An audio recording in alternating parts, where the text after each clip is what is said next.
এমনি ওর ফিরে বাসায় হচ্ছে গিয়ে ঝামেলা মানে ঝগড়া করে বের হয়ে গেছিল। এবারও কি এই ধরনের কোনো না ঘটনা ঘটছে এবার কিনা? কারোর সাথেই কোনো ঝগড়া হয় নাই। আমাদের বাসায় সিসি ক্যামেরাও আছে আমার শ্বশুরবাড়িতে। ওখানে কোনো কারোর সাথে কোনো ঝগড়া করে নাই। তার কি অন্য কোনো রিলেশন ছিল এরকম কোনো সন্দেহ হয়েছে কখনো আপনার?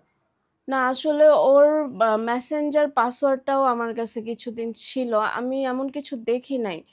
ঠিক আছে? এখন না দেখে আমি একটা মানুষকে নিয়ে তো আসলে বলতে পারবো না যেহেতু আমরা ইসলাম ধর্মের। তো আমি এমন কিছু আসলে দেখি নাই।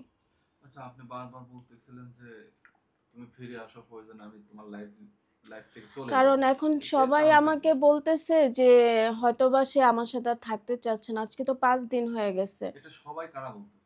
আমিও আমার পেজে এই যে আমি আমার হাসব্যান্ডকে খোঁজার জন্য একটা লাইভ করেছি। এটা তো আসলে আম পাবলিক জনতা যাদের মুখে তো যেটা আসে আমি সেটা বলে। তাদের এটা তো উদ্দেশ্য আর আপনার করেই বললাম। হ্যাঁ, ওনাদের সাথে ঠিক তো আর আছে? আপনার যায় না। এ ধরনের আর কোনো ও যদি শুনেও থাকে, যদি ওর মনেও হয় যে না হয়তোবা হইতে পারে আমি আসলে আমরা কেউই জানি না ও কেন চলে গেছে।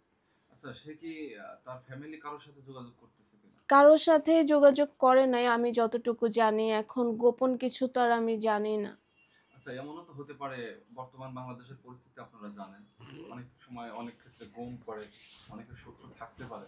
তো আপনার কি এরকম মনে হয় ওনার কোনো শত্রু আছে বা এই ধরনের কোনো একটা ও ঘটনা ঘটতে যথেষ্ট পারে? ইন্টেলিজেন্ট একটা ছেলে। আর শত্রু থাকার মতো আসলে ওর ওরকম কোনো মানে ওয়ে নাই। কারণ হচ্ছে ও কোনো রাজনৈতিক কোনো বিষয়ে জড়িত না।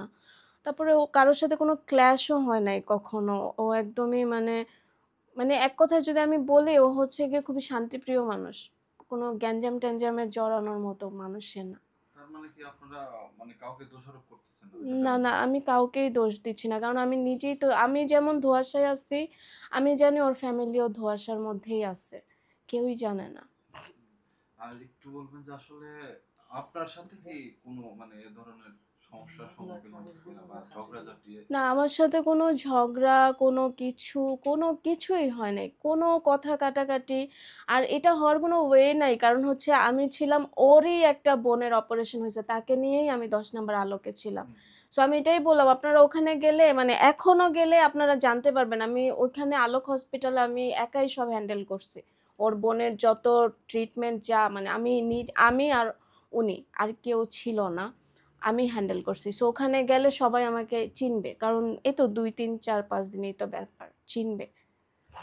আরেকটা আর বিষয়। আমি যেদিন হসপিটাল থেকে এসেছি বললাম না ওদিনই আমি ঘুমাইছিলাম। ওদিনই এই ঘটনা ঘটছে। তো আমার ইন টোটাল মানে আমার আজকে এক কথায় আমার ১০-১২ দিন আমি রেস্টলেস। আমার কোনো ঘুম, খাওয়া কোনো কিছু কোনো ঠিক নেই। আপনার শ্বশুরবাড়ির লোকজন কি, আপনি যেমন প্রশাসনের সহায়তা নিতে গেছেন, আপনার শ্বশুরবাড়ির লোকজনের প্রশাসনের অবস্থা কি? সহায়তা নিতে ওর বড় বোন তো আমার পাশে ছিল। আপনার এটা শ্বশুর-শাশুড়ি কোথায়? ওনারা বাসায় আছে। উনি অনেক অসুস্থ। আমার যে শাশুড়ি উনি অনেক অসুস্থ। আর আমার শ্বশুর আসলে ওভাবে হাঁটতে পারেন না। উনি মুক্তিযোদ্ধা একজন।